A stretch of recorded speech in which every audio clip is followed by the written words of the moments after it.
acerca dessa lição que nós estamos estudando agora, que fala sobre a Bíblia, sobre a inspiração da Bíblia, a divina inspiração da Bíblia. Na semana passada nós vimos que a Bíblia ela foi divinamente inspirada e ela foi inspirada na sua totalidade, ou seja, a inspiração é divina, verbal e plena, como nós estudamos na semana passada. A inspiração divina, porque nós vimos que a Bíblia ela foi inspirada por Deus, diretamente por Deus. Nós vimos como foi essa inspiração. Não foi um ditado verbal, mas sim Deus inspirando a palavra e o Espírito Santo, através do Espírito Santo, os autores inspirando aquilo que Deus queria que fosse escrito nos livros. Nós vimos sobre a inspiração verbal da Bíblia, ou seja, Deus ele não inspirou a ideia da Bíblia, somente as ideias, mas ele inspirou sim as palavras. Então, por mais que os autores tiveram a liberdade de, dentro do seu entendimento, da sua cultura, das suas capacidades humanas, eles tiveram a liberdade de escolher as palavras, as expressões, as funções de linguagem que existiam na sua língua. Mesmo assim, Deus, através do Espírito Santo, ele inspirou, nós cremos na inspiração verbal da Bíblia, ou seja, o que está escrito está de fato escrito porque Deus queria que estivesse escrito. E nós vimos também sobre a inspiração plena da Bíblia, ou seja, tudo que está na Bíblia foi inspirado. Não foi somente o Antigo Testamento, somente o Novo Testamento, alguns livros, algumas passagens, mas sim todo o texto bíblico foi divinamente inspirado. Então, como eu falei, eu bati bastante nessa tecla semana passada, que a inspiração divina da Bíblia é uma doutrina. Ela não é um achismo, ela não é um costume, ela não é uma teoria, é uma doutrina que deve ser observada e cuidadosamente observada. Inclusive, nós falamos acerca das traduções e das paráfrases da Bíblia que mudam o texto bíblico, e com essa mudança, às vezes mudanças sutis, ela muda o sentido do texto bíblico, e aí tudo ao redor daquele texto passa a ser uma inverdade. Então, é uma doutrina, a inspiração divina da Bíblia, e ela é divina, verbal e plena. Foi Deus que inspirou, ele inspirou todas as palavras e ele inspirou a Bíblia por inteiro. E hoje nós vamos estudar a lição número 3, que fala acerca da inerrância da Bíblia. Muita gente, existem algumas teorias de que algumas pessoas que acreditam que a Bíblia contém erros, ou que acham que como pode um livro ser escrito por tanta gente há tanto tempo, quem me garante, eu não tenho o original, não tenho aqui o escrito de Mateus, o escrito de Paulo, o escrito de Moisés. Então quem me garante que essa Bíblia que a gente tem hoje, ela não erra? Pode ser que tenha alguma coisa errada ali, pode ser que tenha alguma coisa que foi colocada ali de propósito para justificar. Observar que em todo o mundo, em todas as línguas, está escrito a mesma coisa. Sim, esse já é um ponto de observação. Então hoje nós vamos ver sobre a inerrância da Bíblia. E para nós começarmos, abra sua Bíblia em Mateus, no capítulo 5, nós vamos ler em Mateus e em Hebreus. Em Mateus nós vamos ler o capítulo 5, do verso 17 ao verso 21. E depois nós vamos ler em Hebreus, capítulo 10, do verso 15 ao verso 17.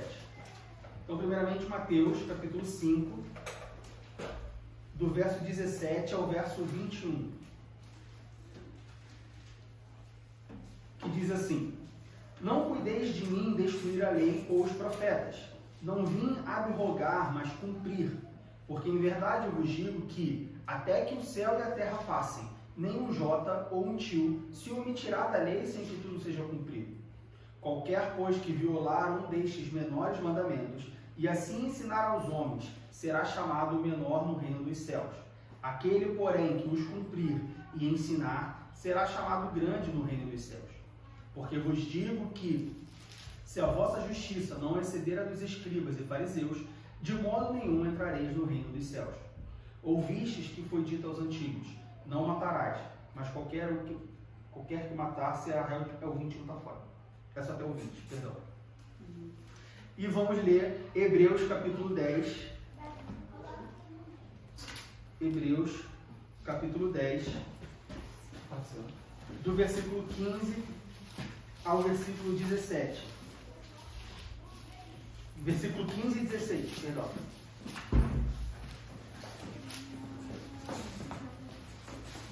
Hebreus capítulo 10, versículos 15 e 16, que diz: e também o Espírito Santo não o testifica, porque depois de haver dito, este é o concerto que farei com eles depois daqueles dias, diz o Senhor. Porei as minhas leis em seu coração e as escreverei em seus entendimentos. Bom, como eu disse, hoje nós vamos falar sobre a inerrância da Bíblia. E quando nós falamos de inerrância, nós temos, dentro do conceito de inerrância, nós temos o conceito de infalibilidade e inerrância. Qual é a diferença, Diego? Infalibilidade significa que a Bíblia não é falha. Ou seja, no seu texto bíblico, em todo o seu texto, não existem falhas. Ou seja, não existem incoerências, não existem incorrespondências. Ela não é falha em nenhum momento. E a inerrância fala sobre a falta de erros na Bíblia. Ou seja, não existe nada na Bíblia que esteja errado. Seja um erro... E aí a gente tem que separar o que é erros. Porque você pode falar assim: ah, Diego, você disse que na semana passada, eu lembro que você falou que a Bíblia contém erros. Sim, vamos especificar o que são esses erros. Quando a gente fala que a Bíblia, quando a gente fala sobre a inerrância da Bíblia, que a Bíblia não contém erros, ela não contém erros de doutrina, ela não contém erros de ensinamentos, ela não contém erros que, por conta desses erros, os seus ensinamentos sejam descredibilizados. Ou seja, eu não posso chegar e falar, a gente não pode chegar e falar assim: bom, aquilo que Moisés falou para o povo estava errado. Aquilo que Deus mandou Moisés falar para o povo estava errado. Ou aquilo que Paulo escreveu acerca da doutrina da salvação em Romanos está errado. Não, esses erros não existem na Bíblia. Os erros que existem na Bíblia são erros de traduções. São erros de, muitas das vezes, singular e plural. E aí, quando nós falarmos mais na frente sobre por que nós cremos que não existem erros e falhas na Bíblia, nós vamos ver mais por que esses erros acontecem.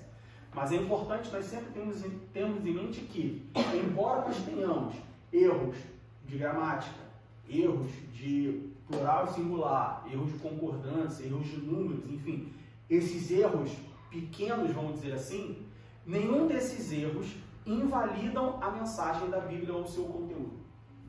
O exemplo: se eu chegar e falar assim, o pastor chegar para mim e falar assim: Diego, hoje nós vamos ter uma festa e a gente precisa de comida e bebida. Você pode ver se tem comida e bebida para mim? E aí eu vou lá na geladeira, eu vejo e eu vi que tem 2 garrafas de Coca-Cola. Eu chego e falo: pastor, só tem 2 garrafas de Coca-Cola na geladeira ali. E ele fala: tá bom. Acabou o culto, a gente vai fazer a festa de aniversariantes do mês. E aí ele pede para o presbítero Ivanov: pode pegar as bebidas lá na geladeira, por favor? E aí quando o presbítero Ivanov vai na geladeira, ele vai lá e vê que só tem uma garrafa de Coca-Cola. Ele traz uma garrafa. E o pastor fala assim: mas, Diego, você não falou que tinha 2? O Ivanov foi lá e viu que só tem uma. Isso foi um erro de quantidade. Eu achei que tinham 2, porque uma garrafa era, não sei, parecida com a garrafa de Coca-Cola. Mas no fim só tinha uma. Agora, isso não invalida a informação de que, sim, nós temos comida e bebida. Nós temos Coca-Cola. Nós temos Coca-Cola. A diferença é que ao invés de cada um beber 3 copos, cada um vai beber 2 copos, cada um vai beber 1 copo. Ou seja, foi um erro de quantidade, mas não foi um erro na mensagem. A mensagem continua valendo. Temos comida e bebida. E atualmente tem mais erros ainda por causa dessas que eles chamam de atualizações de correção. Isso. Tem muito erro também aí. Nós vamos falar mais na frente sobre isso. Então, como nós falamos sobre a inerrância da Bíblia, nós falamos tanto da infalibilidade da Bíblia, ou seja, a Bíblia não contém falhas, ela não contém buracos, ela não contém mensagens erradas, e ela não contém falhas no seu texto, ou seja, todo o texto ele se encaixa, ele se entende. Não existe nada na Bíblia, se você procurar de Gênesis a Apocalipse, que você não consiga validar em outros lugares. Ou seja, a Bíblia ela se autovalida, ela se autocertifica. E sobre a inerrância não existem erros na Bíblia, erros doutrinários, informações erradas, mensagens erradas. E nem contradições, né? E nem contradições. Então nós vamos ver sobre isso, sobre a inerrância, a infalibilidade, a preservação e a verdade da palavra de Deus. Nós vamos ver como que esse texto foi preservado. Como eu falei, como pode um texto que foi escrito há tanto tempo atrás, a gente crê que esse texto ele é real, ele é verdadeiro, o que está escrito realmente foi escrito. Como pode isso acontecer? nós vamos ver isso hoje. Bom, como eu já comecei a falar, o que é a inerrância da Bíblia? A inerrância da Bíblia é uma doutrina. Lembre-se que tudo que nós estamos estudando nesse trimestre, nós não estamos estudando porque a Assembleia de Deus acha, ou porque nós aqui em Berlim achamos. Não, é uma doutrina. É uma doutrina, ou seja, é um ensinamento. É algo que deve ser observado, é algo que deve ser respeitado. Portanto, se você tiver contato com uma pessoa, com um grupo religioso, com uma religião, com uma igreja, com uma denominação, seja lá o que for, que fale contra ou fale diferente acerca do que você está aprendendo, da doutrina que você está aprendendo, cuidado. Por exemplo, os testemunhos de Jeová. Eles têm doutrinas deles que vão totalmente contra a doutrina ensinada pela Bíblia. Como, por exemplo, de que Jesus não é Deus, que Jesus era apenas um homem. Ou seja, isso está errado, porque a Bíblia diz que Jesus era Deus. Se eles acham que Jesus não é Deus, e você pode falar assim, bom, mas na Bíblia deles justifica. Porque se você for lá na Bíblia, o texto bíblico deles, da Bíblia dos Testemunhos de Jeová, dá base de que Jesus não era Deus, Jesus era homem. Como pode isso? Porque na tradução deles, eles mudaram as palavras para que parecesse assim. Mudaram também os pontos, as vírgulas. Isso. Uma certa vez, duas senhoras testemunhas de Jeová chegaram para mim e queriam me ganhar para a seita deles. Eu falei que eu era evangélico, eu era novo convertido. Ela falou para mim assim, mas você está aprendendo com uma Bíblia errada. Eu falei, errada como assim? Ela falou para mim assim, problema de tradução e pontuação na Bíblia de vocês. Por exemplo, o que Jesus disse para o ladrão na cruz? Eu falei para ela assim, ele disse, na verdade te digo, hoje mesmo estarás comigo no paraíso. Aí viu? O texto original diz, na verdade te digo hoje, 2 pontos, estarás comigo no paraíso, mas quando? Não, Jesus levou o ladrão para o paraíso naquele dia, não, Senhor. Na verdade, te digo hoje. Falei, a Bíblia da senhora que está ao. A gente vai falar sobre. E ela se esqueceu. A gente vai falar sobre o ponto civil. Ele não disse entrego o meu corpo, porque ela disse assim: como é que Jesus pode ter levado o ladrão para o paraíso naquele dia, se ele ficou 3 dias debaixo da terra? Isso confunde, isso é uma astúcia. Sim. Só que ela se esqueceu que quando Jesus morreu, ele não disse, Pai, nas tuas mãos entrego o meu corpo, entrego o meu espírito. Então, em espírito, ele desceu lá nas partes mais baixas, né? Levou o cativeiro e levou o ladrão para isso. Eles são astutos. A gente vai pontuação de vida. No segundo tópico, nós vamos falar sobre isso. Então, sobre a inerrância da Bíblia, nós cremos, a doutrina da inerrância da Bíblia diz que a Bíblia não tem erro algum, ou seja, ela é verdadeira em todos os seus aspectos. A Bíblia não contém erros, seja eles doutrinários, seja eles espirituais, históricos, culturais e até mesmo científicos. A Bíblia trata de assuntos da ciência, onde se você for ver o que a Bíblia fala sobre a ciência, a própria ciência confirma o que a Bíblia diz. Muitas das vezes, a ciência descobre alguma coisa e quando ela vai para a Bíblia já falava isso há muito tempo. Ou seja, a Bíblia não contém erros de nenhuma natureza, doutrinária, histórica, cultural ou até mesmo científica. Histórica. Todos os fatos históricos que a Bíblia relata, se você for para a história, pegar os registros históricos totalmente separados da Bíblia, totalmente não linkados com a Bíblia, ou buscar historiadores e tudo mais, todos esse material que os historiadores usam, todos eles confirmam aquilo que a Bíblia fala.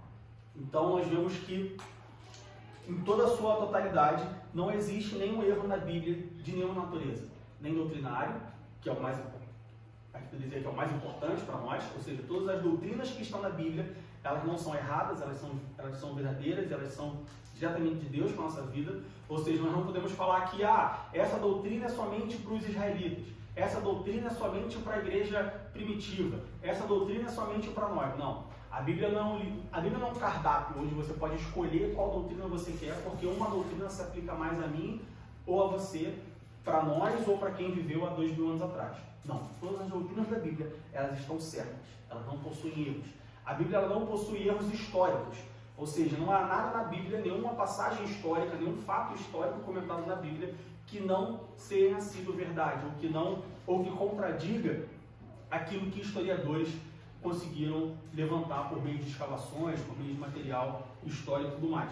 A Bíblia não possui nenhum erro espiritual, nada acerca do Espírito do homem, nada acerca do Espírito de Deus, nada acerca do Espírito Santo de Deus, nada acerca, nenhum assunto que trata do nosso espírito, da nossa comunhão espiritual com Deus, existe erro.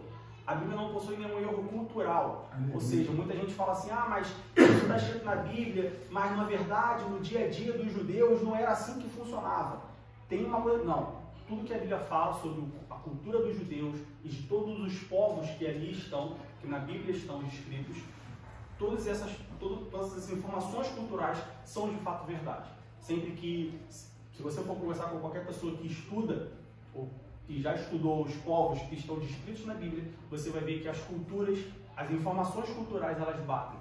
Ou seja, mais uma prova de que na Bíblia não há erros. E na Bíblia não há erros científicos. Muitas passagens falam, de novo, sobre fenômenos naturais, sobre contém informações científicas, que se você for procurar um cientista, ele vai falar, não, de fato, isso aconteceu. E aí fica a dica de que talvez se os cientistas fossem mais crentes, vamos dizer assim, crentes no sentido de acreditar, de dar crédito, se eles fossem mais crentes, talvez eles conseguissem as informações que eles queriam muito mais rápido. Porque Deus é quem criou tudo, e Deus é o dom, ele deu o dom da ciência para o homem. Então talvez se o homem fosse mais humilde e buscasse de Deus o conhecimento, esse conhecimento viesse muito mais rápido, sem demorar tanto, sem gastar tanto tempo. Para nós vermos isso, abra sua Bíblia, para nós vermos na Bíblia isso, da inerrância da Bíblia, abra em Salmos capítulo 19, no versículo 7. Salmos capítulo 19, versículo 7.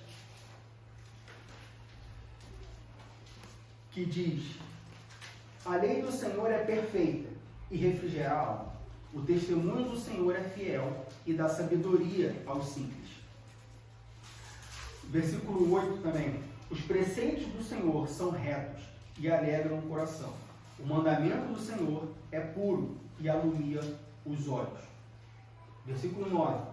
O temor do Senhor é limpo e permanece eternamente. Os juízos do Senhor são verdadeiros e justos juntamente.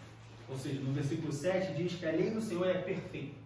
Se é perfeita é porque ela não tem erros. Diego, mas aqui é o próprio Deus falando dele mesmo. É claro que ele fala isso. Eu não vou chegar e falar assim, olha, o que eu estou falando para vocês é mentira. Sei que o que eu falo, pelo menos eu tenho que garantir que é verdade. Então, é muito ingênuo da nossa parte crer que, se aqui na Bíblia está dizendo que o próprio Deus está dizendo que a palavra dele é verdade, em uma passagem, é claro que ele vai dizer que é verdade, ele nunca diria que a palavra dele é mentira. Bom, a gente pode ver em outros livros isso, a gente pode ver em Provérbios capítulo 30, versículo 5.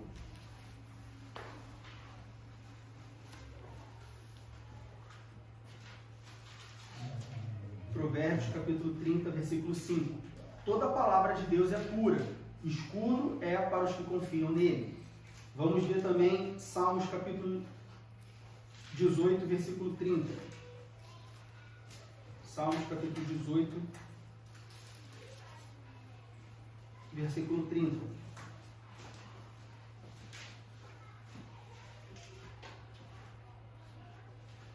O caminho de Deus é perfeito, a palavra do Senhor é aprovada, é um escudo para todos os que nele confiam. Novo Testamento, vamos em João capítulo 10, versículo 35, Mateus capítulo 5, versículo 18. Mateus capítulo 5, versículo 18.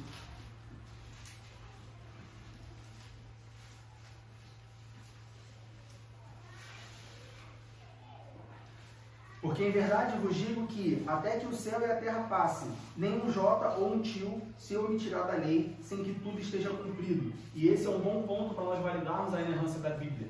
muitas das profecias que estão na Bíblia já foram cumpridas. Ou seja, coisas que foram previstas há 2.000 anos atrás, há 2.500 anos atrás, há 1.600 anos atrás, profecias que foram feitas lá no Antigo Testamento, elas foram cumpridas. Ou seja, como que pode alguém prever com tanta exatidão aquilo que vai ser cumprido e de fato ser cumprido conforme a Bíblia previu? Então é mais uma coisa que nos leva a crer de que de fato a Bíblia não contém erros. Quando você começa a analisar as informações que a Bíblia diz, as coisas que a Bíblia diz que vão acontecer e as coisas que aconteceram, você começa a dar crédito. E aí é muito fácil você comparar isso com as profecias, as profetadas, vamos dizer assim, sobre o fim do mundo, sobre o fim dos tempos, que existem no mundo moderno, onde as pessoas dizem que vai acontecer e a coisa não acontece. Então, como você tratamos, né? Falou que como nós tratamos, e 12 o mundo ia acabar. Bom, a gente está aqui já tem 9 anos. 10 já tem 10 anos que a gente está aqui. Então, se ele errou por muito. Então, assim, fica muito fácil. Não precisa de muita gente, muita gente fala que é preciso de fé para acreditar na Bíblia. Só que, na verdade, você precisa de muito menos fé do que você imagina. Você viu uma informação interessante?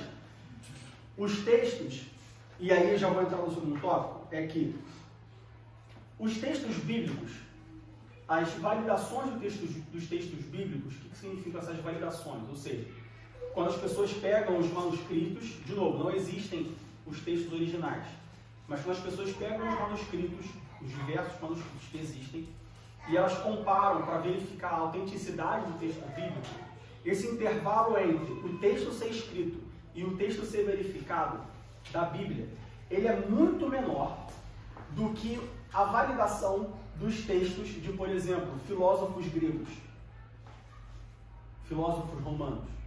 Se você pegar um texto de Sócrates, por exemplo, que foi um filósofo grego muito famoso, que todo mundo, ou pelo menos que eu conheço, normalmente as pessoas dão crédito, não, de fato, isso foi ele que escreveu e tal.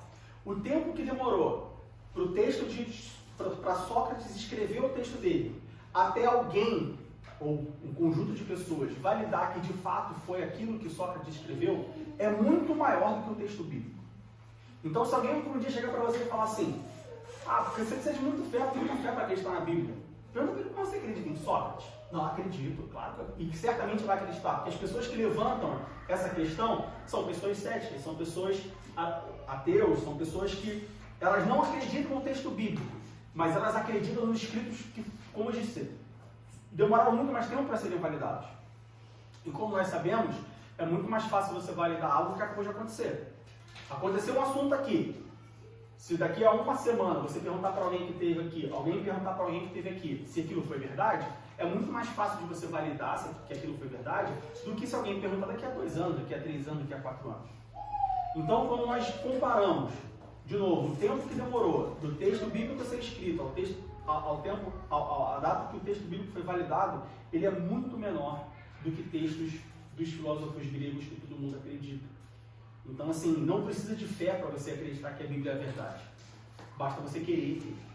O que pode acontecer é, como a própria Bíblia diz, aí de novo, como a própria Bíblia diz, que nos últimos dias as pessoas ficariam cegas.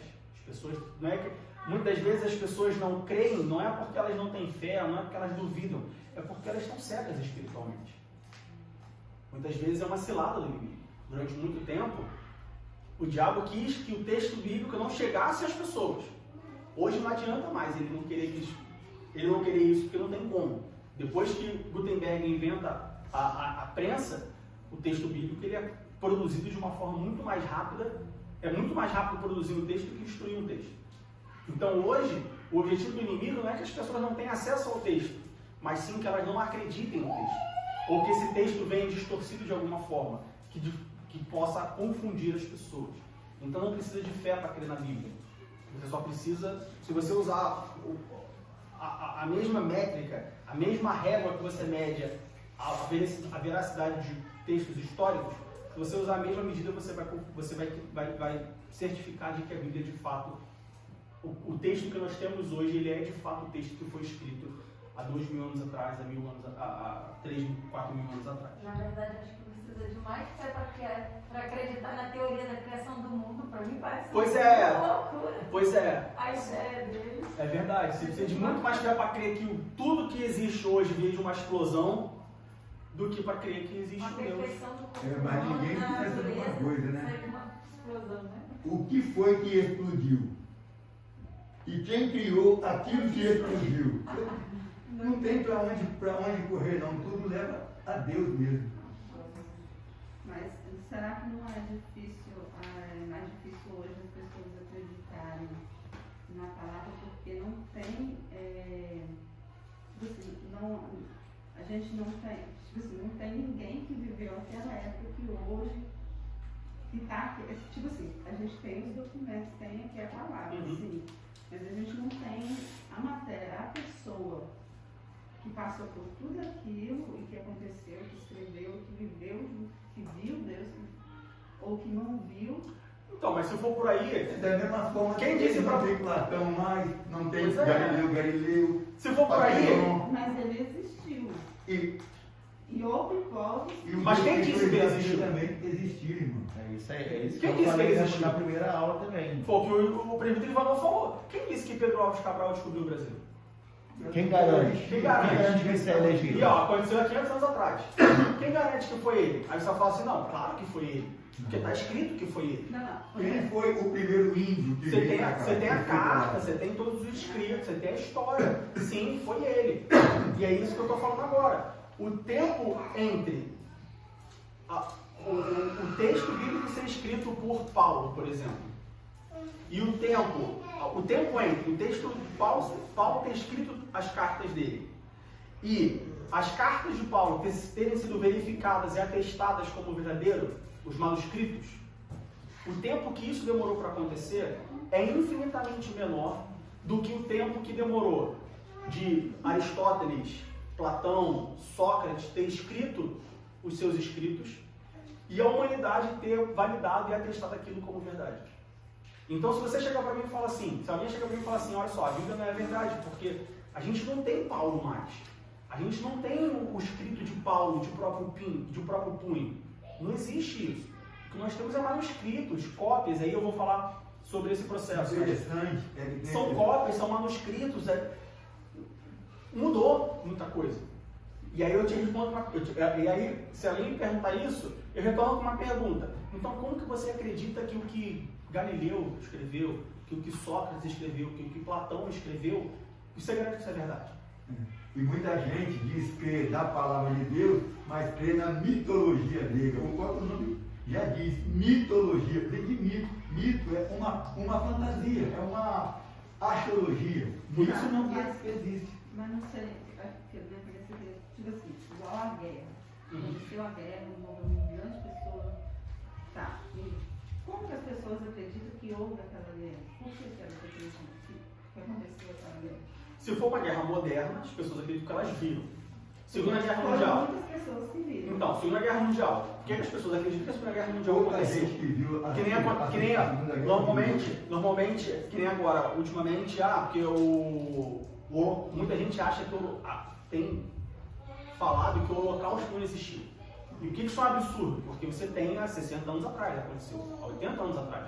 Existem pessoas que viveram o Holocausto, elas falam, não, olha só, eu vi, certo? Isso não é possível com o texto bíblico.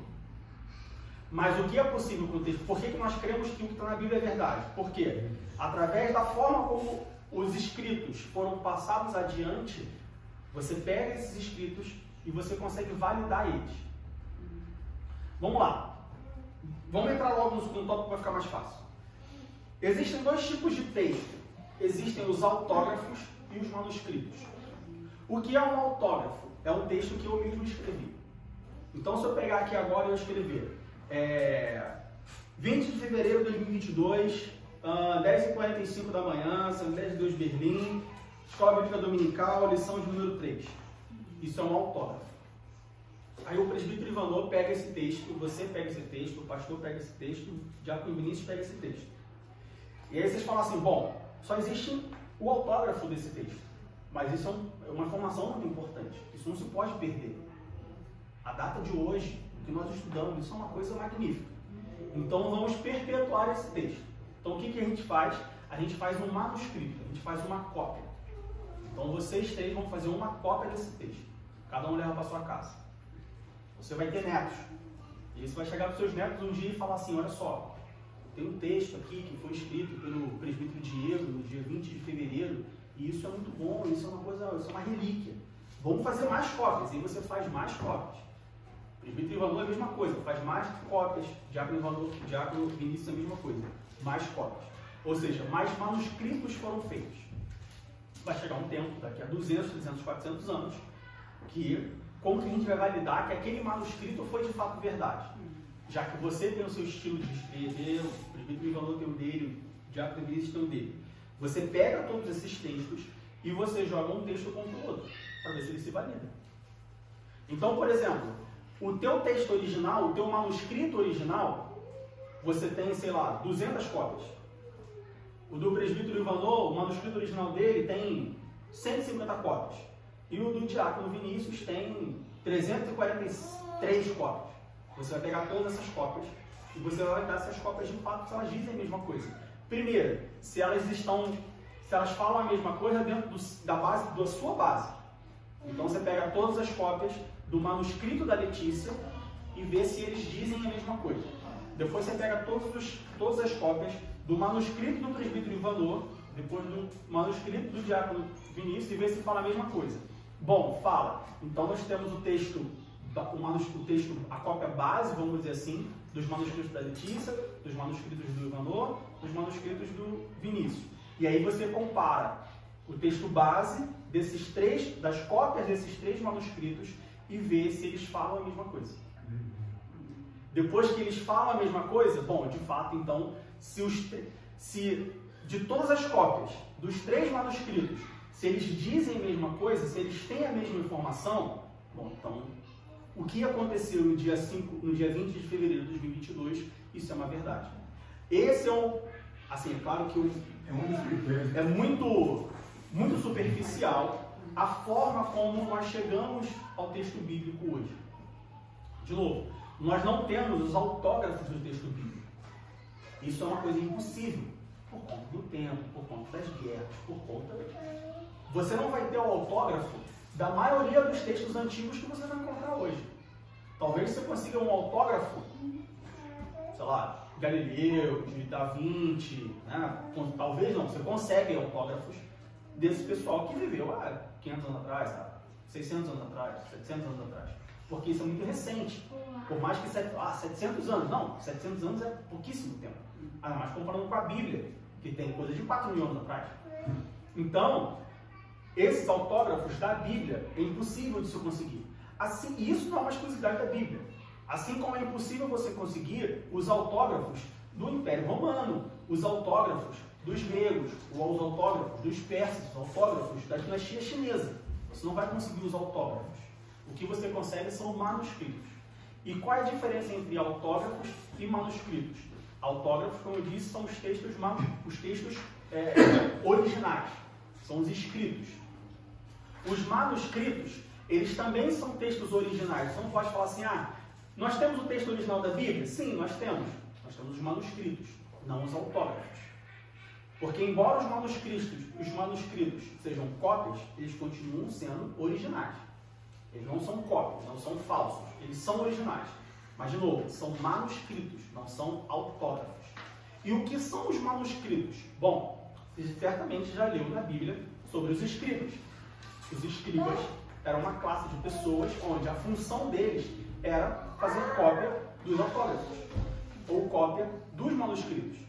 Moisés foi lá e escreveu o Pentateuco. Era a função dos escribas não deixar que esse texto, que esse conteúdo se perdesse. Então os escribas, e aí não era um escriba, não eram dois escribas, era toda uma escola de escribas. A função deles era copiar o texto do Pentateuco. Para eternizar a informação. Então eles copiavam o texto. E aí você pode falar assim, mas copiava com que critério que eles copiavam? Com o mais alto critério. Porque era a função deles. Imagina que você é contratado para copiar um texto. Você vai fazer aquilo com excelência. Você vai fazer, olha Muito só, perfeito. a única coisa que você faz na vida é copiar um texto. E tem pessoas validando. Então, vamos supor que aqui nós temos uma escola de escribas. Todos nós somos escribas. A gente pegou aqui Gênesis capítulos 1, 2 e 3. Bom, hoje nós vamos copiar Gênesis capítulo 1, 2 e 3. Cada um pegava lá o autógrafo. Depois, claro, eles copiavam em cima de outros manuscritos, mas como que foi o primeiro manuscrito? Copiava o texto. Cada um copia o seu texto. Ah, todo mundo terminou de copiar? Tá, então agora vamos validar. Presbítero Ivanô, escribe Ivanô, me dá o seu texto. Tá, assim, tá certo. Escriba Joário, me dá o seu texto. Tá. Não, olha só, aqui você falou que Gênesis capítulo 1, versículo 1. No princípio criou Deus os céus e a terra. Você falou que no princípio criou Deus os céus. Não, tá errado, só copia. Joga fora, destrói. O texto era destruído. Copia de novo e por aí vai. Então esse é o processo de manuscrito dos autógrafos. E isso se tornou ao longo do tempo. Com os textos em hebraico, com o texto em aramaico, com o Pentateuco. E aí depois, com os escritos dos profetas, dos salmos e tudo mais, isso era feito pelos escribas. Por outras pessoas também. Tem os maçoretas, que são um dos manuscritos básicos que nós utilizamos hoje para a tradução da Bíblia, é o texto dos maçoretas, que foi um grupo de pessoas, uma classe de pessoas que dedicou toda a sua vida, todo o seu tempo a copiar os manuscritos originais. Por que os maçoretas eles copiavam os manuscritos e não copiavam os autógrafos? Porque os maçoretas eles viveram muito tempo depois do que os autógrafos. Não existiam mais os autógrafos, mas existiam os manuscritos que foram copiados pelos escribas baseados nos autógrafos. Entendem isso? Como que esse processo... Por que hoje nós não temos os autógrafos, mas nós confiamos nos manuscritos? Porque os manuscritos, ao longo do tempo, a proposta dos manuscritos é justamente serem cópias reais, cópias fidedignas dos autógrafos. E isso não acontece só com o texto bíblico. Veja bem, você tem manuscritos de vários outros textos. Se você for ver,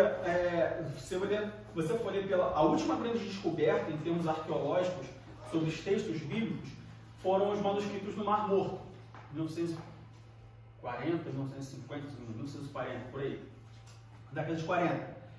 Foram os manuscritos do Mar Morto. Eles descobriram em cavernas, dentro de vasos de cerâmica, fragmentos de texto, manuscritos, que são cópias dos textos originais. Foi a última grande descoberta. Então aquilo ali não são os... E, se eu não me engano, o maior pedaço que eles acharam foi o livro de Isaías. É quase que intacto o livro de Isaías. Inclusive, se você for na internet, esses manuscritos hoje eles estão no museu em Israel, Museu do Livro, Museu da Bíblia, alguma coisa assim, Museu do Livro. E se você entrar no site, você consegue ver no site o rolo inteiro. Você consegue inclusive desenrolar o rolo, né, do pergaminho com o manuscrito do livro de Isaías. Aquele manuscrito é o manuscrito original, feito com base em outros manuscritos, e aí lá no final, nos autógrafos.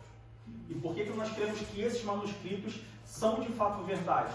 Porque quando nós comparamos esses manuscritos com outros manuscritos achados, o texto bate. E quando a gente fala sobre outros manuscritos achados, a gente não fala de outros manuscritos da mesma classe de pessoas, do mesmo povo que se dedicou a escrever esses manuscritos. Não, a gente compara com outros manuscritos de outras pessoas completamente diferentes. Entende? Então nós vemos que ao longo do tempo é incrível não, o trabalho que o Espírito Santo faz de garantir de que as cópias sejam reproduzidas fielmente e que depois de tanto tempo, por isso que é quase que impossível você desacreditar da Bíblia, porque o processo, não só o processo de escrita da Bíblia, mas o processo de perpetuação do texto que aconteceu durante todo esse tempo, assim, como que pode as coisas baterem, as coisas fazerem sentido? Porque ainda que você fale assim, bom, mas tudo bem, eu acredito aí na cópia, mas quem me garante que não teve uma mudança ali numa cópia, que não teve uma mudança, que todo mundo falou assim, bom, olha só, a partir de hoje, ao invés de escrever A, a gente vai escrever B, tudo bem? Ah, tudo bem. E aí compactuaram para mudar o texto e mudar as cópias. Tudo bem, vamos imaginar essa possibilidade de que isso foi verdade, de que isso de fato aconteceu. Mas como que essa mudança, ela conseguiu se perpetuar em todo o texto bíblico? Porque os escribas, eles só copiaram o Pentateuco, só os profetas. Eles não copiaram o Novo Testamento. E aí, como que no Novo Testamento você encontra referências e você valida o texto do Pentateuco, o texto dos profetas? Você valida Salmos, você valida Provérbios, você valida Cantares, você valida... Como que isso pode acontecer? Ou seja, o Novo Testamento cita passagens do Velho. Sim. Incrível. E não só cita, mas as ideias batem. As ideias batem. A doutrina bate. Porque citar, tudo bem, mas como que a doutrina bate? Como que o ensinamento bate? Como que eles se encaixam como uma chave numa fechadura? Não é uma chave que você encaixa ali, um grampo, que você vai ali e abriu a chave. Não, abriu a fechadura. Não, o texto bate, como a gente diz, com uma luva. Ele se completa. Isso não pode acontecer se houve mudanças no texto. Então, nós temos os autógrafos e os apógrafos. Os autógrafos são os que, de fato, eles escreveram. Os apógrafos são os manuscritos apógrafos, são aqueles que foram copiados. E aí, como eu falei, existiram diversas classes de pessoas onde o seu trabalho era copiar o texto bíblico.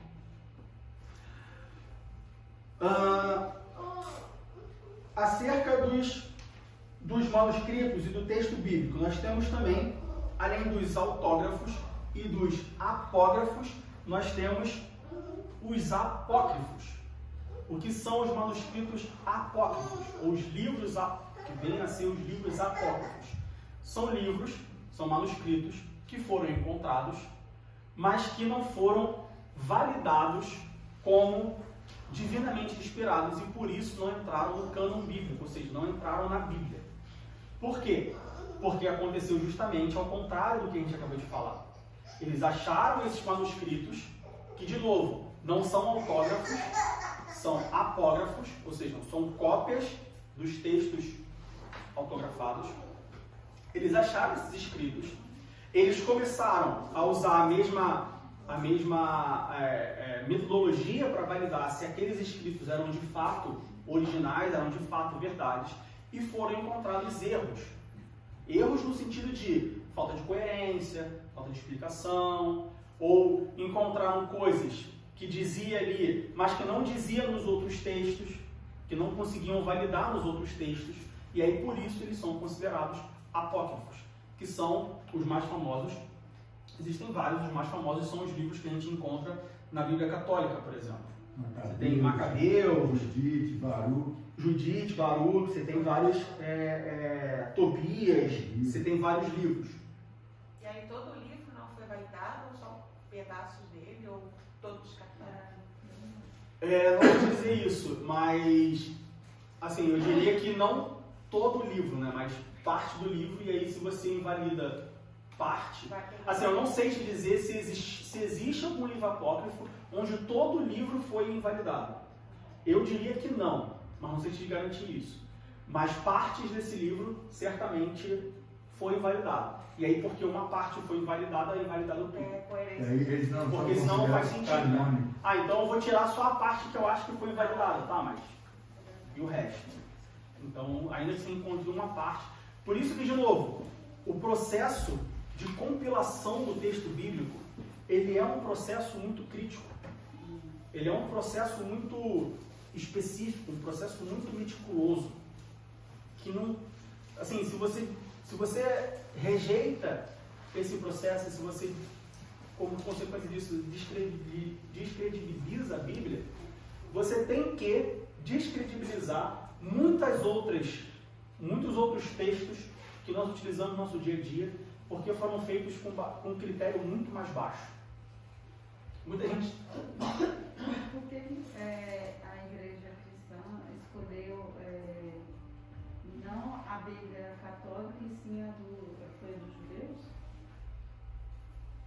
Não, a gente não usa. A Bíblia dos judeus é a Torá. Não, eu sei, mas eu lembro que teve uma parte que você explicou que, tipo assim, tem a Bíblia, né, católica, e tem a outra que eu não sei se que foi escolhida, a do judeu, e a gente não segue a Bíblia, assim, como que é? Se quando houve, os judeus eram contra, como fala, Deus, alguma coisa assim, eu não lembro dessa parte direita. A minha pergunta é, por que a gente não escolheu a Bíblia católica? Porque a gente não escolheu a Bíblia católica? Então, quando você fala a gente, você fala o quê? Eu falo os cristãos mesmo. Porque acontece, se eu não me engano, 370, 390 depois de Cristo, teve um concílio onde eles pegaram os manuscritos e eles falaram assim, bom, peraí, nós temos aqui vários manuscritos. O que de fato é e o que de fato não é? Vamos sentar para a gente decidir isso. O que, assim, se você pegar antes disso, já tinha sido mais ou menos decidido o que de fato era divinamente inspirado ou não. Mas eles decidiram, nesse momento, nesse concílio, de peraí, vamos formar um cânon oficial, original, que de fato é texto bíblico, texto sagrado. E eles pegaram todos os manuscritos e eles começaram a comparar os manuscritos. E aí nessa comparação, eles separaram os livros, os manuscritos, que de fato batia, que eles criam que eram 100% verdade, e separaram os manuscritos que não eram 100%, os livros apócrifos, os manuscritos apócrifos. E eles separaram isso. E aí, um grupo de pessoas, a igreja como um todo, naquela época não tinha diferentes igrejas, só tinha uma igreja. A igreja como um todo falou, bom, a gente tem aqui essa quantidade de livros, 66 são real, 66 são divinamente inspirados, contém a mensagem bíblica e tal, e o resto não, mas a gente acha interessante manter eles ali. Conforme a igreja vai crescendo, as pessoas vão, peraí, eu tenho aqui 66 que é 100%, e eu tenho aqui o resto que é 80%. Por que eu vou ficar com os 80 se eu tenho 100? Você quer tomar um suco de caju, aí você tem eu que vendo polpa de fruta a 40%. E você tem o presbítero Ivanor que vende polpa de fruta a 100%. Por que você vai comprar o 40 se você tem um de 100? Eu vou ficar com o de 100. Sim ou não? Assim, se a igreja católica, na época que existia, só existia uma igreja, só existia uma religião, não era a igreja. As pessoas ouviam a palavra, viam, né, o evangelho daquela forma. As pessoas não viam, aí que tá. Não? Nessa época as pessoas não viam, porque nessa época as pessoas não tinham acesso ao Uma texto. outra coisa, Não. uma outra coisa que a gente tem que levar em conta. Por isso que Martinho Lutero foi tão importante. Quero falar agora. Por isso que ele foi tão importante. As pessoas não tinham Porque até 1504, 1507, Isso. né? Ele apresentou As pessoas não a tese dele tinham em 1517. acesso ao 1517. As pessoas não tinham acesso ao texto bíblico, seja ele apócrifo, seja ele apógrafo. carregar uma Bíblia igual. É só Carregar a uma gente Bíblia. examinar também uma outra coisa. Por quê? Porque o texto original ele foi escrito em hebraico e aramaico, certo? E o texto do Novo Testamento ele foi escrito em grego. Não eram línguas de acesso público, vamos dizer assim. Você pega uma pessoa média de 300 depois de Cristo, 400 depois de Cristo, ela não falava grego, aramaico e hebraico. E aí depois que a igreja compila esses textos, ela então decide, a língua oficial da igreja era o latim. A língua oficial do Império Romano era o latim. Então, por mais que as pessoas falassem o latim, elas falavam um latim coloquial, um latim para se comunicar, mas elas não liam em latim. Elas não tinham esse conhecimento da língua para poder ter o texto, para poder ler o texto. Ainda porque eles não tinham acesso ao texto. Você chegava na casa de uma pessoa em 300, 400, 500, 600, 700 depois de Cristo, você não encontrava Salmo 23 em latim aberto na mesa. As pessoas não tinham acesso ao texto. Então, eles acreditavam naquilo que a igreja falava. Porque por isso que muitas das doutrinas que a igreja pregava, você olha e você fala, mas isso é um absurdo. Como assim? Você tinha que comprar indulgência? Isso não existe. Isso não existe na Bíblia. A pessoa não sabia ler? Não sabia ler. Mas isso aí... Ela não tinha o texto para ler. Por isso ela cria. Ela chegava domingo. Não, vamos dizer, chegava domingo na igreja. O pessoal falava só, você pecou, você tem que dar aqui para mim 10 moedas de ouro, porque se você me der 10 moedas de ouro, o seu pecado está perdoado e você vai poder morar no céu. Tá bom, toma. Posso dar 20? Porque eu vou pecar semana que vem de novo. Posso dar 20? Entendeu? O que acontece é o seguinte, a Igreja Católica não é a igreja que os apóstolos fundaram. Eles fundaram a igreja primitiva, né? Várias igrejas. Aí a Igreja Romana, a Igreja de Roma, no ano 353, no governo do imperador Constantino, é que se transformou nessa bagunça aí, porque até ali naquela época, veio uma época em que os imperadores mandavam até na igreja. Então ele obrigou todo mundo a ser católico romano. E a partir dali que começou a desvirtuação da Igreja de Roma.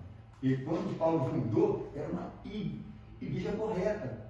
Tanto é que ele escreveu o capítulo 1 de Romanos, Paulo fala que a fé deles era conhecida em todo o mundo, eles eram eleitos de Deus.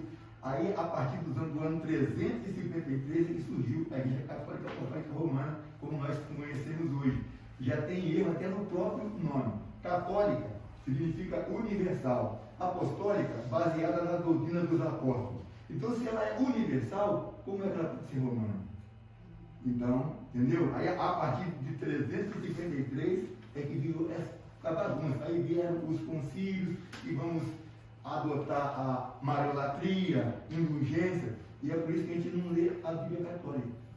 Se você ler o texto do Novo, tirando os livros apócrifos, ler somente o texto, é a mesma Bíblia. Isso. O problema são as adições que eles põem em Então você embaixo. tem, de novo, você tem os autógrafos, você tem os apógrafos. Autógrafos são os livros originais, o que Mateus escreveu, o que Paulo escreveu. Os apógrafos são as cópias, são os manuscritos, de novo, originais, sim, mas que são cópias dos textos autógrafos. Você tem os apócrifos, que são os livros escondidos, vamos dizer assim, que são esses livros que tem na Bíblia Católica, por exemplo. São livros... por que nós não consideramos os apócrifos? Primeiro motivo eu já dei. Por quê? Foram encontradas inconsistências ali. Foram encontrados um texto ali que não batia. Então, se não bate um pedaço do texto, você não pode credibilizar todo o resto. Um outro motivo, Lucas capítulo 24, versículo 44. Abre Lucas 24, 44. Porque muita gente acha que os livros apócrifos, eles só dizem respeito ao Novo Testamento. Mas não, você tem livros apócrifos do Antigo Testamento também. E disse-lhes, são estas as palavras que vos disse, estando ainda convosco. Convinha que se cumprisse tudo que de mim estava escrito na lei de Moisés, e nos profetas, e nos salmos. Então, os próprios judeus, na Bíblia dos judeus, não se incluem os livros apócrifos. Então, o que nós fazemos de ignorar os livros apócrifos é uma coisa nossa, da igreja moderna, que não quer sommelier de livro, de texto sagrado, não. Não é que a gente não quer. Os próprios judeus já não consideravam os textos apócrifos como divinamente inspirados. E isso na época que Jesus esteve aqui, no ano 30, 33. Embora eles não possuem valor. Alguns textos apócrifos possuem valor. Que tipo de valor? Valor histórico, valor cultural. Tá? Não é que, esse livro aqui, não quero nem ver livro apócrifo. Não, olha só. Eles têm o seu valor. Só que nós temos que ter em mente de que eles não foram divinamente inspirados. Ou seja, se no livro apócrifo está escrito A, e no cânon bíblico, nos livros inspirados está escrito B, fica com B, não fica com A. Ok? Maria, quer falar? A minha pergunta era justamente esta. Se os livros apócrifos, eles não foram divinamente inspirados por Deus. Não foram. A consciência humana foi... Nós não cremos que eles foram... Não há motivos para crer que eles foram divinamente inspirados. Justamente porque, na análise desses textos, são encontradas falhas. São encontradas coisas que não existem nos outros textos. E aí, se uma parte do texto não bate, se uma parte do texto está errado ou tem uma falha, você não pode acreditar todo o livro, então você tem que descartar ele. Descartar no sentido de não fazer parte do cânon bíblico. Cânon bíblico é a compilação dos livros da Bíblia. Mas, de novo, eles têm o seu valor histórico, cultural, documental, mas não como inspirados por Deus. Eles são como se a gente lesse um livro de história universal, história do Brasil. Eles são assim. E não foi por causa de uma... Porque naquela época quem mandava e quem fazia tudo era a igreja, que era a política, que era tudo. Não foi uma briga política, não. No sempre... Não foi uma briga política. Depois que o texto foi mantido, depois que o texto no Concílio de 370, 390, onde eles definiram o que era divinamente inspirado e o que não era divinamente inspirado, você tem a igreja utilizando desses textos como artifício para justificar suas doutrinas. Tá? Por exemplo, se você tem os católicos, eles usam isso. Nós somos contra, nós os protestantes, nós somos contra a adoração de imagens, certo? Você fala, porque é uma imagem, está adorando uma imagem e tal. Bom, se você for lá para Êxodo, para Deuteronômio, onde Moisés fala acerca de imagem, se você pegar a Bíblia dos católicos, você vai ver, se você pegar a tradução da Bíblia dos católicos, a tradução mais antiga, você vai ver que lá no texto está escrito que não podem adorar a ídolos. Tá? E aí o que são ídolos? Ídolos são deuses, que você adora ídolos. Se você pegar a tradução de João Ferreira de Almeida, que foi a primeira tradução em português, não está a palavra ídolos, está a palavra imagens de escultura. Então, os católicos falam assim, a Bíblia dos protestantes está errada. Porque João Ferreira de Almeida, a Bíblia de João Ferreira, a tradução de João Ferreira de Almeida está errada, porque lá diz imagem de escultura, mas no original está escrito ídolo. Então, eu não posso adorar a ídolo, eu não posso adorar a outro Deus, mas adorar a uma imagem eu posso. Essa é a justificativa dos católicos, ou a justificativa das denominações que adoram imagens. Só que, na essência, se você deixar a palavra de lado, ídolo e imagem de escultura, mas se você for para a essência do que é adoração, não pode nem ídolo nem imagem. Veja bem, o que os católicos fazem? Ao invés de eles pedirem a Deus, diretamente, eles pedem a um santo, para o santo pedir a Deus. Ou para Maria. Ou para Maria. E aí, quando a coisa acontece, ao invés de eles glorificarem a Deus, eles glorificam ao santo. E o que Jesus fala, o que Deus fala lá em Isaías? Que a glória dele, ele não dá a outro. Então, mas o que está certo? O ídolo ou a imagem de escultura? Qualquer coisa. Se eu adorar um tablet, não está escrito tablet na Bíblia. Então eu posso adorar um tablet? Então eu posso adorar um instrumento? Então eu posso adorar um clube de futebol? Não posso. É aí onde entra, não só... E a própria palavra idolatria, que vem de ídolo, significa adorar um objeto. É aí onde entra não só as regras as regras de tradução do texto bíblico, mas também as regras de interpretação do texto bíblico. E é onde começam as margens para você justificar A ou B. Então quer dizer que eu não posso adorar um Deus, porque lá está escrito ídolo, mas eu posso adorar uma imagem. Não, você não pode adorar nem a Deus, nem a imagem. Então, no final das contas, não faz diferença você ter a palavra ídolo ou você ter a palavra imagem de escultura. Porque o que você não pode fazer é adorar a outro, senão a Deus. O que você não pode fazer é dar a glória a outro, senão a Deus. Não importa se é um Deus, não importa se é uma imagem, não importa se é um artefato, não importa se é uma camisa, não importa se é uma roupa, se é um sapato, seja o que for, se é o dinheiro. De que adianta não adorar a outro Deus, eu não adorar a uma imagem, mas eu adorar ao dinheiro? Mas eu ficar preso a uma roupa, eu ficar preso a uma pessoa. Às vezes eu não adoro a Deus, eu não adoro a imagem, mas eu adoro o meu pastor. Não, o pastor vai embora para o Brasil? Estou indo para o Brasil também, tchau. Não, o pastor vai para o Brasil, eu vou para o Brasil. E lá no texto não está escrito que você não pode adorar o pastor. Então aí é onde a gente tem que observar que o texto bíblico envolve não só a tradução, mas a interpretação. E aí é onde eu quero falar que a Fabiana me chamou a atenção na semana passada, ontem na verdade, acerca da semana passada, que ela falou, você fica falando que na Bíblia, tudo que está na Bíblia foi divinamente inspirado, inclusive as vírgulas, os pontos e tudo isso. Vamos lá. Por favor, põe aí para a gente esclarecer Isaías 42:8.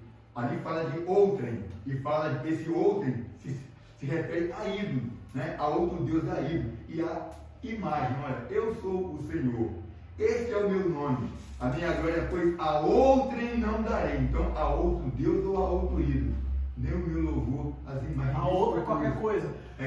Uma discussão. Louvor às imagens. Então, eles se contradizem aqui, porque Deus não aceita que dê o louvor que é para ele, para uma imagem. Isso prova que eles estão também adorando. Uma discussão que acontece muito hoje, é muito comum nos dias atuais, você vê pessoas utilizando símbolos cristãos, né? Você tem o símbolo do peixe lá, né? Já tem gente usando crucifixo aí. Você vê pessoas usando cruz, um cordão de uma cruz, um cordão com um pingente com a estrela de Davi. Isso é certo ou errado?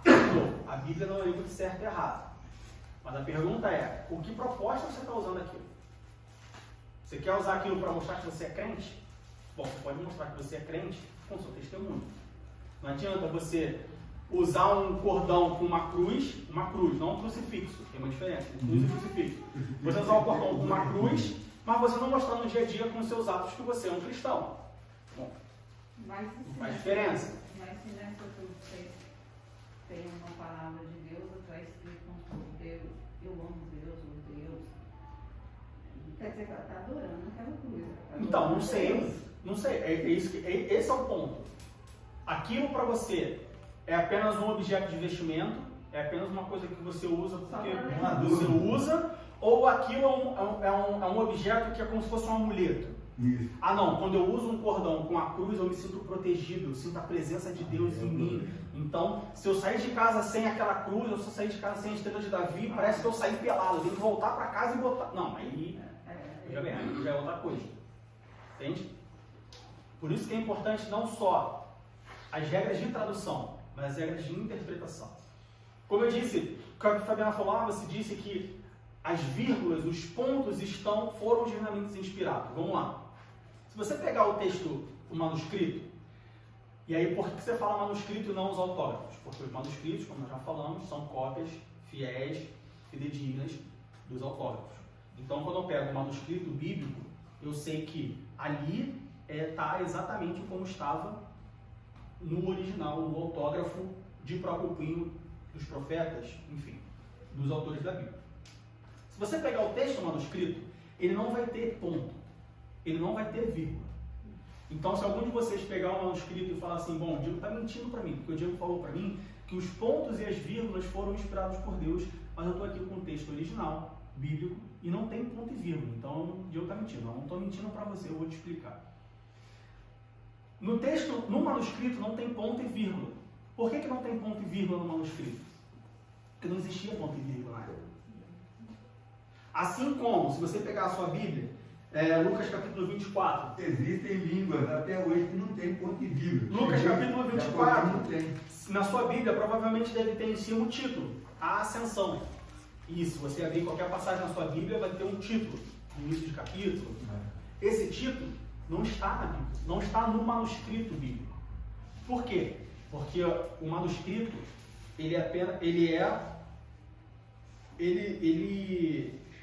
bom, o ponto e a vírgula não, porque não tinha ponto e vírgula naquela época. E os títulos não estão porque eles não foram escritos com essa proposta. Não foram escritos com essa proposta. Então, ao longo do tempo, com os processos de tradução do texto bíblico, após os processos de interpretação do texto bíblico, essas informações foram incluídas.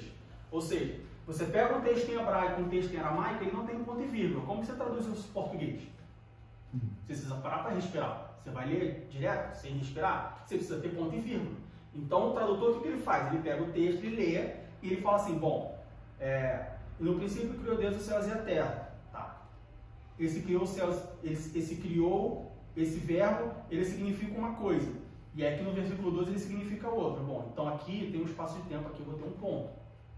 Aqui eu vou ter uma vírgula, porque antes da vírgula expressa uma ideia, depois da vírgula já é outra ideia, eu preciso de um espaço ali. Até pela cadência. Pela cadência do texto. Você fala, então, eu fui na casa do fulano e ele me disse, vírgula. Depois, entendeu? com o processo de tradução dos textos originais, o ponto e a vírgula ele vai incluído como requerimento da própria gramática, da própria língua para a qual você está traduzindo. Que você está falando. Os títulos.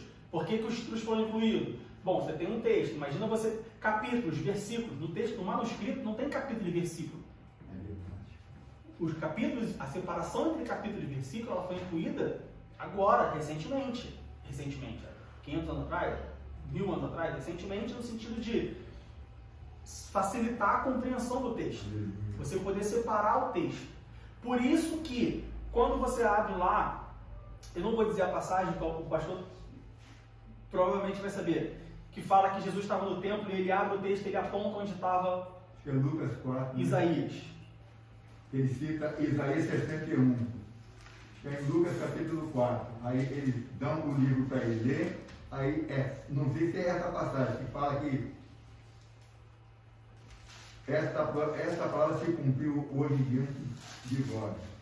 Lucas capítulo 4? Quando ele entra no 4:17. 4:17. 4:17. E foi-lhe dado o livro do profeta Isaías, e quando abriu o livro, achou o lugar a quem estava escrito. Por isso que muitas vezes a gente lê isso aqui e fala assim, abriu o livro. Claro, ele pegou o livro de Isaías e foi lá, Isaías capítulo tal, versículo tal. Não. No texto, nessa época, e até algum tempo depois, não existia separação de livro e versículo. Então você pegar um rolo de um livro, do tamanho do livro de Isaías, que é um livro grande, um livro tamanho considerável. Você abrir esse rolo e você colocar o dedo e falar aqui, isso é uma coisa que só Jesus podia fazer. Ninguém podia fazer isso. Então esse versículo em específico, ele diz muita coisa, muito mais coisa do que a gente consegue. E a Bíblia diz que apenas ler. então ele já abriu direto. Ele já abriu direto. E isso é um rolo. Se você for lá na internet, você procurar o rolo de Isaías, dos manuscritos do Mar Morto, é um rolo. Para efeito de comparação, quando chegar em casa, claro, é o que ele disse que vai fazer, talvez você não vai gostar muito da minha ideia, mas pega um rolo de papel higiênico, abre o rolo de papel higiênico e procura alguma coisa ali. Você não vai conseguir achar.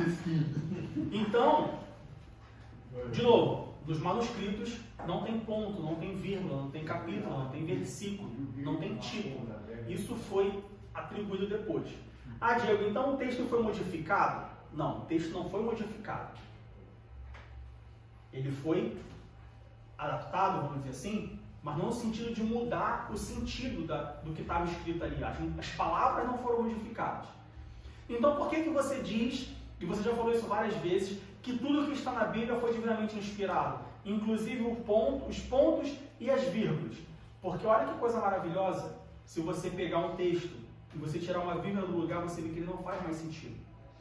Ou seja, apesar dos escritores originais da Bíblia, eles não terem sido inspirados a colocar o ponto e a vírgula durante o processo de tradução, durante o processo de perpetuação do texto bíblico, o Espírito Santo continuou agindo de forma que os estudiosos da Bíblia, quando separassem, quando traduzissem o texto, eles sabiam onde tinham que colocar o ponto e a vírgula.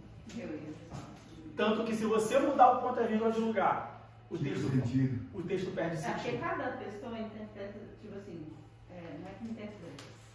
Se eu vou traduzir um texto, vamos supor, que eu vou dar exemplos alemão, que eu não sei, eu sei muito pouco. Então, se eu vou traduzir, se eu não sei direito, eu vou traduzir errado. E aí pode ser que eu não ponto, pode ser que eu traduza totalmente diferente. Aí vem outra pessoa e diz, não, está errado, a tradução é desse jeito aqui. Aí se a outra pessoa ver, se ela confirmar que a tradução é daquele jeito, aí sim é o que você está falando. Então, por isso que eu digo que até os pontos e as vírgulas foram divinamente inspiradas por Deus. Não que tenham sido inspiradas no escrito nos autores originais da Bíblia. Não foi inspirada ali, mas ao longo de todo o processo. E na língua deles, na época, não tinha isso. E a prova disso é que, se você mudar de lugar, perde completamente o sentido. Se você mudar de lugar, você não consegue validar aquela passagem em outro lugar da Bíblia, por exemplo. Aí que entra o que a testemunha de Jeová falou para mim. Aí que entra o que a... Na verdade, te digo que hoje mesmo estará comigo no paraíso. Eu disse, não, na verdade, te digo hoje, 2 pontos. Estarás comigo no paraíso, mas quando? Aí é que entra o que o pastor falou. Existem algumas denominações, existem algumas seitas, na verdade. Existem algumas seitas onde, se você pegar o texto bíblico que eles utilizam, você vai ver que é uma tradução que somente eles utilizam e que as modificações ali encontradas são usadas para fundamentar as doutrinas que eles ensinam. Como, por exemplo, a de que Jesus não era Deus. A de que Jesus era apenas um homem. E aí, como pode um homem falar que hoje mesmo estarás comigo no paraíso? Ele era apenas um homem. Ele não era Deus. Porque eles acreditam dessa forma, por algum motivo, que não vem ao caso, e eles modificaram o texto para poder sustentar aquilo que eles acreditavam. A importância de uma vírgula, a gente vê num simples exemplo. 2 reis, 2 povos estavam em guerra. Um deles estava perdendo muitos soldados, estava tendo muita baixa. Aí o comandante mandou uma carta para o rei dele. Rei, nós estamos perdendo muita gente, o inimigo está mais forte. A gente recua ou a gente avança? O rei fez assim, não! Vírgula, recue. Só que ele esqueceu de pôr a vírgula. Quando o comandante leu, não recue, morreu todo mundo, por causa de uma vírgula. Está vendo a importância? Está entendido sobre livros autógrafos, apógrafos, livros apócrifos. Está entendido a diferença entre os 3? Os apógrafos são os textos escritos, originais, escritos pelos autores da Bíblia. Esse a gente não tem mais. Se perdeu. É impossível você ter. Ah, mas como se perdeu se é a palavra de Deus? Olha só, é impossível. Deus não estava preocupado em perpetuar os livros autógrafos. Até mesmo porque imagina se hoje, com toda a idolatria que existe no mundo hoje, imagina se existisse um texto que foi escrito pelo apóstolo Paulo. Acabou. Né? Se a igreja católica, ela busca, tem o Santo Graal, que foi supostamente o pano que envolveu Jesus quando ele foi sepultado. Se isso virou, né, até a cultura pop virou o Santo Graal, imagina um texto escrito pelo apóstolo Paulo.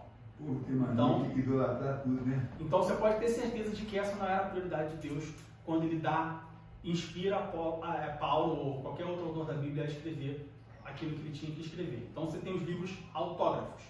Você tem os livros apógrafos, que são textos, manuscritos, originais, cópias dos textos autógrafos.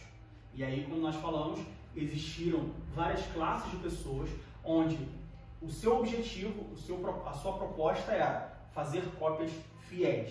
E tem toda uma... E aí a gente tem que estudar, eu diria que uma revista inteira apenas sobre o processo de tradução, o processo de cópia da Bíblia.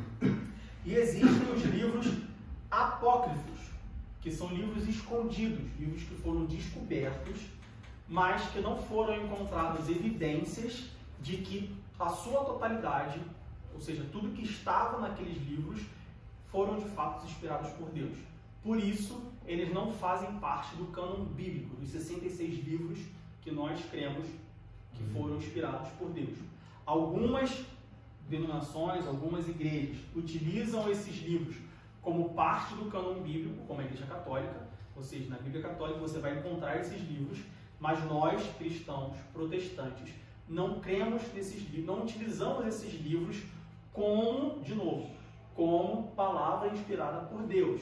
Nós utilizamos como fonte de pesquisa, como fonte de informação cultural, histórica, enfim, mas não como doutrina, como fonte de doutrina. Ou seja, se você ler, você encontrar uma doutrina num livro apócrifo, não leve em consideração. leva em consideração o contexto histórico, social, cultural, enfim. Ok? Qual é o primeiro que eu falei? Autógrafos. Qual é o segundo? Apógrafos. E qual é o terceiro? Apógrafos. É complicado.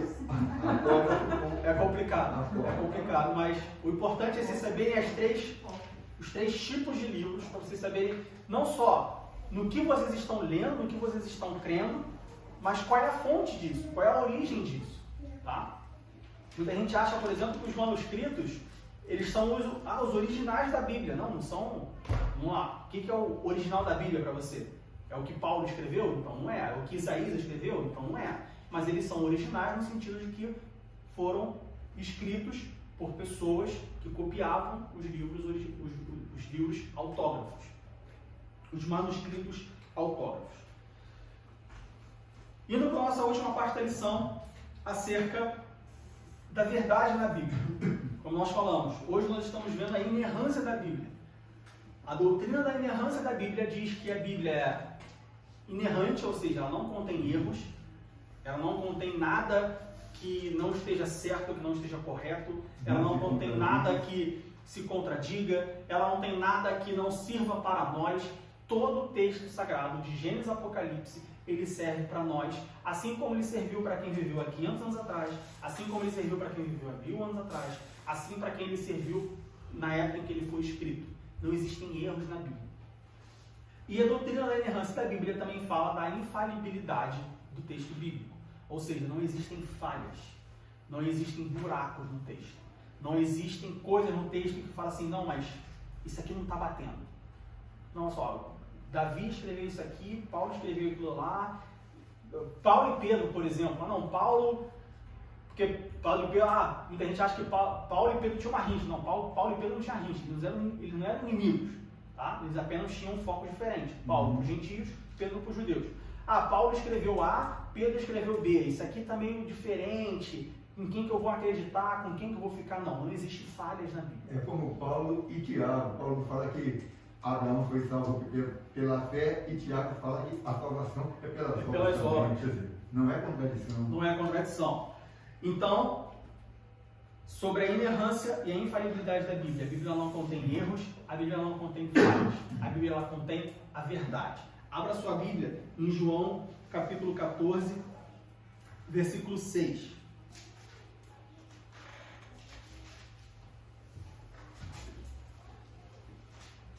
João 14, 6. Disse-lhe Jesus, eu sou o caminho e a verdade e a vida. Ninguém vem ao Pai, senão por mim. Agora abra em Romanos, capítulo 3, versículo 4.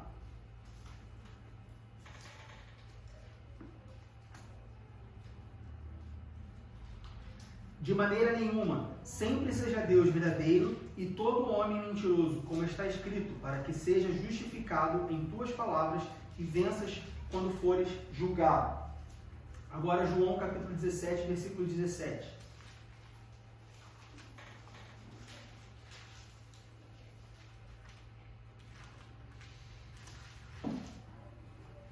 Santifica-os na verdade, a tua palavra é a verdade. Agora vamos para Hebreus capítulo 6, versículo 18.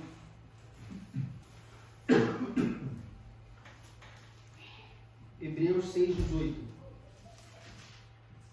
Para que por duas coisas imutáveis, nas quais é impossível que Deus minta, tenhamos a firme consolação, nós, os que pomos o nosso refúgio em reter a esperança proposta. E por último, Tito capítulo 1, versículo 2. Tito capítulo 1, versículo 2. Em esperança da vida eterna, a qual Deus, que não pode mentir, prometeu antes dos tempos dos séculos. A Bíblia, ela é a verdade. A Bíblia, ela contém a verdade. Por que a Bíblia é verdade? Porque ela é a palavra de Deus. Deus não mente. Deus não fala mentira. Deus não engana. Deus não muda de ideia. Por isso que a Bíblia é verdade. Por isso que a palavra é verdade. Por isso que ela serve para mim, serve para você, serve para nós na Alemanha, serve na China, serve no Brasil, serve nos Estados Unidos, serve hoje, serve há 1000 anos atrás, serviu há 1000 anos atrás, serviu há 2000 anos atrás, serviu há 4000 anos atrás, e se Jesus não voltar, vai servir enquanto Jesus não voltar. E se Jesus não voltar daqui a 1000 anos, vai servir durante 1000 anos, vai servir enquanto Jesus não voltar, porque a palavra de Deus é a verdade, ela não muda, ela não mente, ok? A palavra de Deus, ela contém a Bíblia, o texto sagrado, ela contém tudo aquilo que nós precisamos saber. Eu aprendi que a palavra de Deus, ela ensina tudo o que Deus quer do homem e tudo que o homem precisa saber. Tudo que Deus quer que nós façamos está na Bíblia. Tudo. Tudo que Ele requer que nós façamos está na Bíblia. Não existe nada que Deus quer que a gente faça que não esteja na Bíblia. Ou seja, se em algum momento você encontrar alguém que falou que não, porque só Deus me falou que a gente tem que passar a fazer isso. Não, olha só. Tudo que Deus quer que eu faça está na Bíblia. Não existe coisa nova. Deus, ele não mudou o seu... Deus queria que o homem fizesse A, B e C no Antigo Testamento, aí no Novo Testamento Deus mudou para só o B e o C, e agora, como nós vivemos no mundo moderno, Deus só quer que a gente faça o A. Não, olha só. Tudo o que Deus quer que nós façamos, tudo que Deus requer do homem, está na Bíblia, sempre esteve na Bíblia. Hoje Deus só quer o coração. Isso não muda. Pode ir para o inferno. Isso não mudou. Isso não muda. Isso não vai mudar. Então tudo que Deus requer do homem está na Bíblia. E tudo que o homem precisa saber para a sua salvação também está na Bíblia. Aleluia. Eu procuro na Bíblia a resposta para o meu problema, eu procuro na Bíblia a resposta para a minha solução. Tenho 70 anos de vida, passei 50 anos procurando, não achei. Olha só. Ou você está procurando errado, ou a resposta não está na Bíblia. Mas a Bíblia não tem resposta para tudo? Para tudo aquilo que nós precisamos saber. Tem coisa que o homem não precisa saber. Seja porque não precisa, seja porque não tem entendimento para alcançar, seja porque por causa do pecado não nos cabe mais a saber. Com certeza, o Adão, antes do pecado, sabia muito mais coisa que nós sabemos. Porque ele não tinha pecado. Certamente, o homem, logo após o pecado, Abraão, por exemplo, Noé, sabia muito mais coisas do que nós sabemos hoje. Mas como assim, Diego? Não existia tecnologia, não existia ciência, não era tudo avançado. Tá, mas a ação do pecado era muito menor. Lembre-se sempre que o pecado, ele mudou tudo. E ele continua mudando tudo. E quando se fala tudo, é tudo. As pessoas que viveram há 300 anos atrás, elas sofreram menos ação do pecado do que as pessoas que vivem hoje. As pessoas que viveram há 3.000 anos atrás, elas sofreram menos ação do pecado do que as pessoas que vivem hoje. O pecado, ele mudou tudo. Muita gente acha que a única coisa que o pecado mudou foi que agora a gente tem que trabalhar, que o homem tem que trabalhar, que agora a mulher sofre dor quando vai ter filho, que agora a cobra rasteja, que agora a gente precisa de salvação. Não, só, o pecado ele mudou tudo. Mudou tudo, de forma tal que hoje nas faculdades nós estudamos coisas que o homem que vivera 2000 anos atrás ensinava, né? Quer dizer, Adão não frequentou escola, não sabia nada. Deus chamou ele e mandou ele pôr nome em toda a criação. De onde que ele encontrou palavras para definir tudo? Sem ter ido na escola. Sem ter ido na escola, pois é. Então, lembre-se sempre disso. A Bíblia contém tudo que Deus requer do homem. Não existe nada novo. Não existe nenhum requerimento novo. Diego, mas o mundo é diferente, os jovens são diferentes, a gente tem que mudar a igreja para ser diferente. Não, só a igreja não se muda. Culto não se muda. Doutrina não se muda. Aleluia. O que se muda são costumes. Mas o que é doutrina não se muda. Não se muda a igreja por causa do jovem.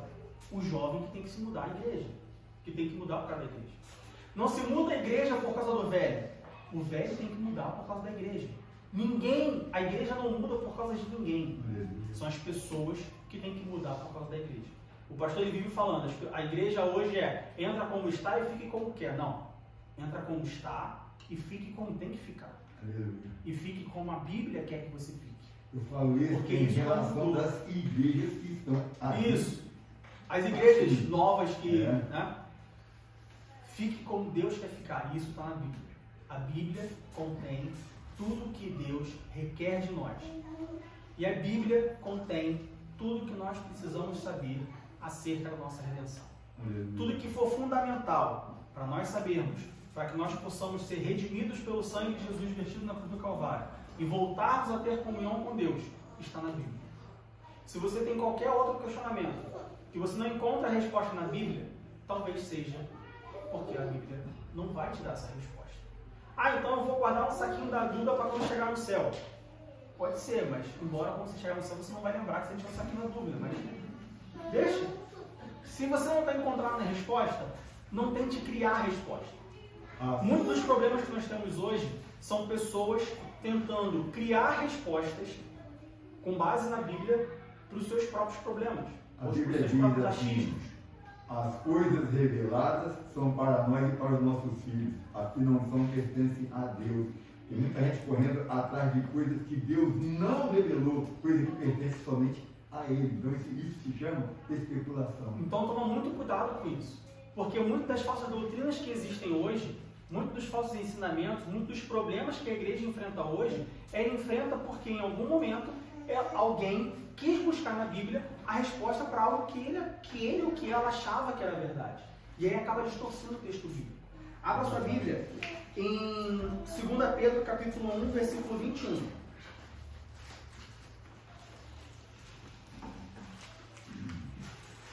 2 Pedro, capítulo 1, versículo 21. Versículo 20 e 21. 2 Pedro, capítulo 1, versículo 20 e 21. Sabendo primeiramente isto, que nenhuma profecia da Escritura é de particular interpretação, porque a profecia nunca foi produzida por vontade de homem algum, mas os homens santos de Deus falaram inspirados pelo Espírito Santo. Aqui quando eu falo profecia, não é somente profecia do que vai acontecer, é profecia do texto. Você pode substituir aqui que nenhuma profecia da Escritura é que nenhum texto da Escritura, nenhuma parte da Escritura, nenhuma palavra da Escritura é de particular interpretação. Ou seja, não existe algo específico para uma pessoa. Ah não, isso aqui Deus só falou para mim. Não, olha só, não existe queridinho para Deus. Deus não falou isso só para você. Ou Ele falou para você e para outras pessoas, ou isso é mentira. Não existe isso.